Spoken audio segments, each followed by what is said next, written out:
Guess what? It's that time of the year, a time to interact, network, unwind, and plan for days ahead. To our colleagues from Kenya and Tanzania, hamjambo. Our colleagues from Ethiopia, salam. Somalia, sieta hai. Our colleagues from Uganda, chevaleho.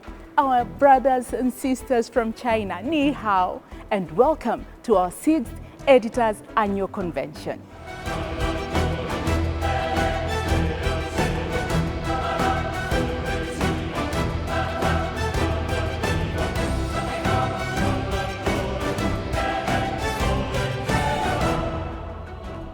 This is going to be the 6th annual convention of the Kenya Editors Guild, KEG. It's going to be an opportunity for editors first, but also industry players, that's media professionals, journalists, writers, producers, all of you colleagues in the industry, to get together and to reflect on some of the emerging issues, the emerging trends that we should be very aware of that have huge bearing or consequences on the way that we practice the profession, on the way that we deliver the news and other products, media products, to our audience. And based on what we've experienced since COVID hit, we've seen everybody has shifted to online. We've seen emerging technologies. So that's why we thought this year's theme should be reimagining tomorrow's journalism today. Media houses, media businesses, the local ones are struggling from a commercial perspective, mostly because their revenue models are not holding. So we find that Meta, or Facebook if you like, and Google are today taking a much bigger share of the advertising revenue that previously was taken by the news media. Social media, just like artificial intelligence, there are aspects of this that are going to be used in the delivery of what traditional media used to do. But there are some certain constants that must remain, whether we're dealing with social media platforms or artificial intelligence, and that is the place of the truth. What traditional media will gain is also being the point of reference when it comes to the accuracy of the information that is in circulation. You see, for example, in social media these days, if you see some breaking news on a social media platform, what you immediately do and what your instincts tells you to do is check with some of the traditional platforms. Did it really happen? Is it true? Is it accurate? Year after year, we've ended up with the reality of journalists leaving newsrooms through redundancies and through many other strategies whose common denominator is job losses in the media. So the newsrooms are getting smaller, they're getting younger, less experienced. That then sometimes shows in the quality of product that is delivered day to day. The second reality that we're having to deal with that is linked to that is the growth and spread of false information. The place of what the traditional media really does, which is the ethical values that are supposed to go into storytelling, that still has to be protected. We have seen, for example, in artificial intelligence, that there have been some abuses where you see a video that is clearly manipulated of somebody saying what it never said. Now, these are risks, these are dangers. The landscape has changed, and there's need to relook at how that landscape can be regulated and can be reorganized. Looking beyond the media landscape, what are the opportunities that the digital economy offer Kenya as a nation, and how can we think through that and come up with a strategy that can help us influence and shape how that opportunity materializes for Kenyans. And that's the assignment that the CS for ICT and digital economy thought necessary to find a few Kenyans to think through. And I'm part of that team. The president of the Kenya Editors Guild, Zubeda Kananu, is also part of that team.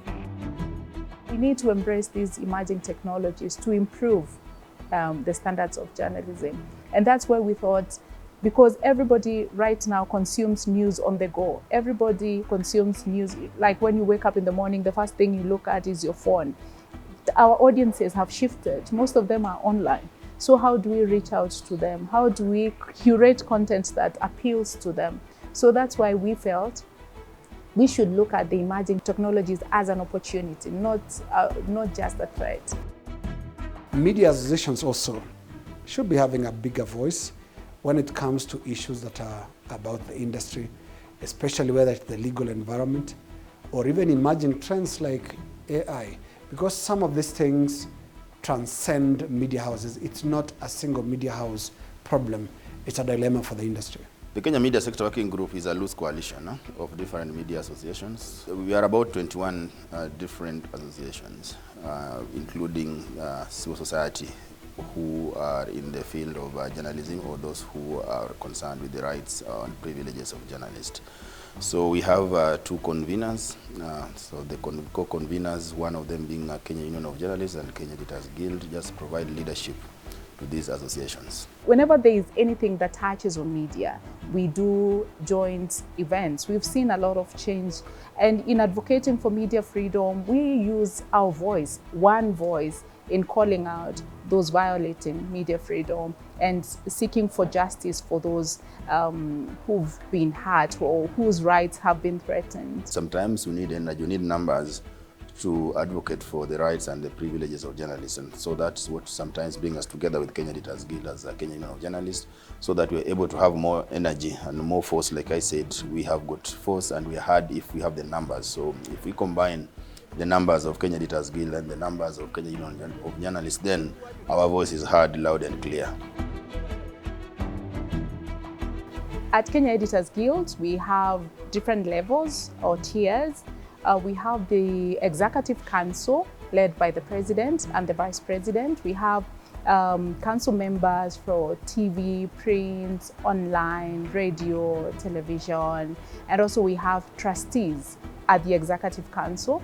We also have the Secretariat, which we work closely with in implementing our activities and projects as Kenya Editors Guild. I have done the bookings for...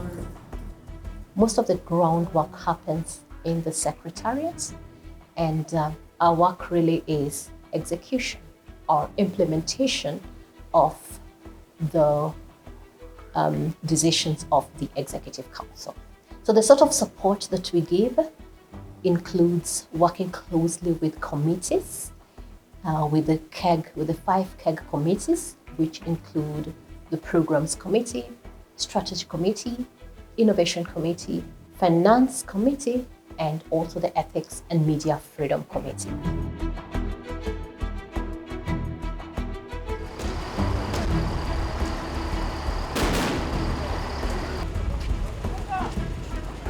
So what we got from the communication that came in terms of our roles, we do media freedom campaigns.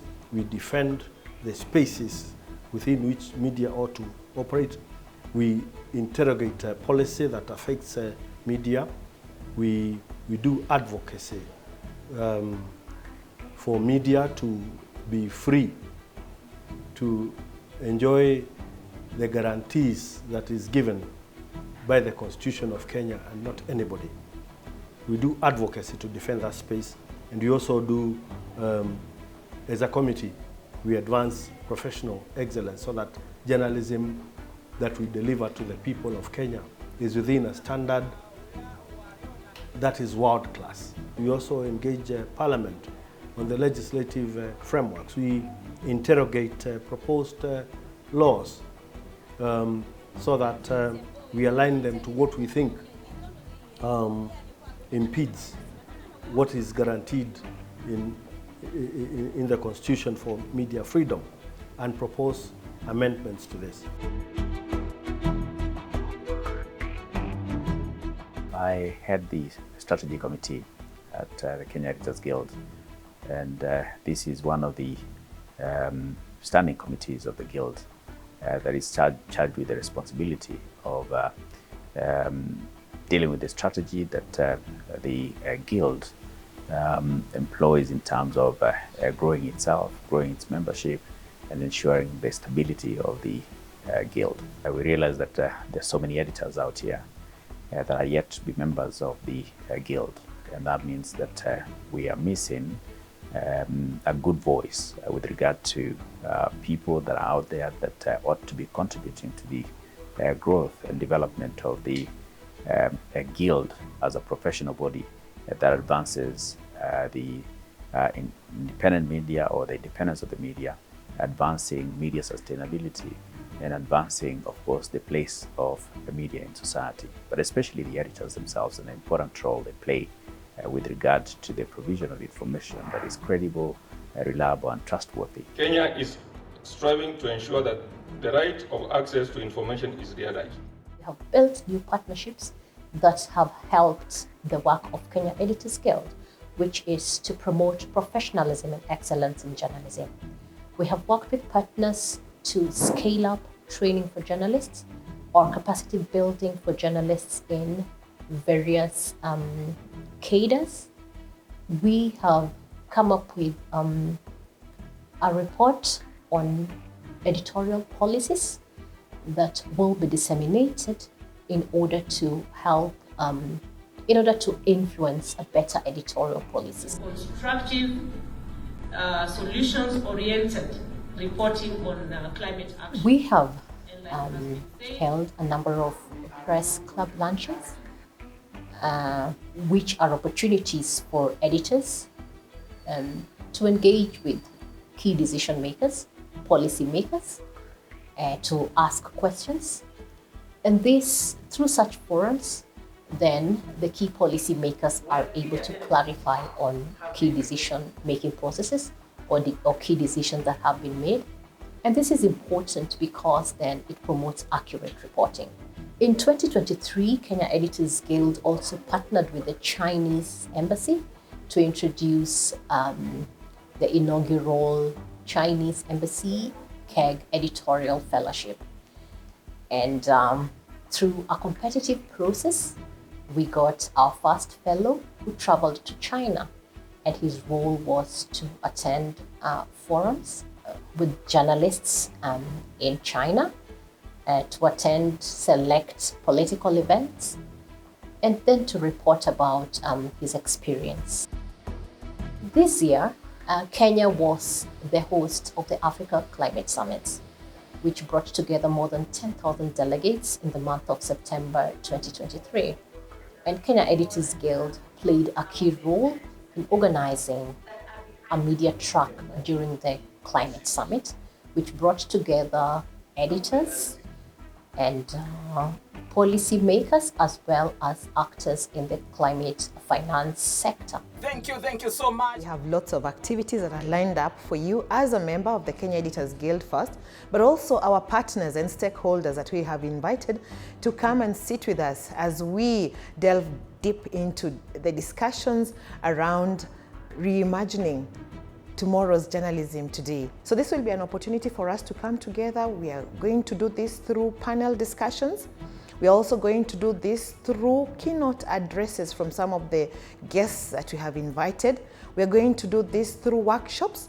That's training workshops that we have lined up. The reason we have brought these leaders on board is because we're looking at how to come up with laws and support from the institutions of Parliament and the National Assembly to enable us to legislate laws that can help us to deal with the artificial intelligence. Well, ladies and gentlemen, even as we reimagine tomorrow's journalism today, emerging technologies, AI, I know, there's a lot to think about. But let me remind you guys, we are in Mombasa, so I invite you to explore our white sandy beaches, our sumptuous Swahili dishes, our rich historical sites, our beautiful, they say, Mombasa raha, kuondoka ni matanga. I now declare our convention officially open.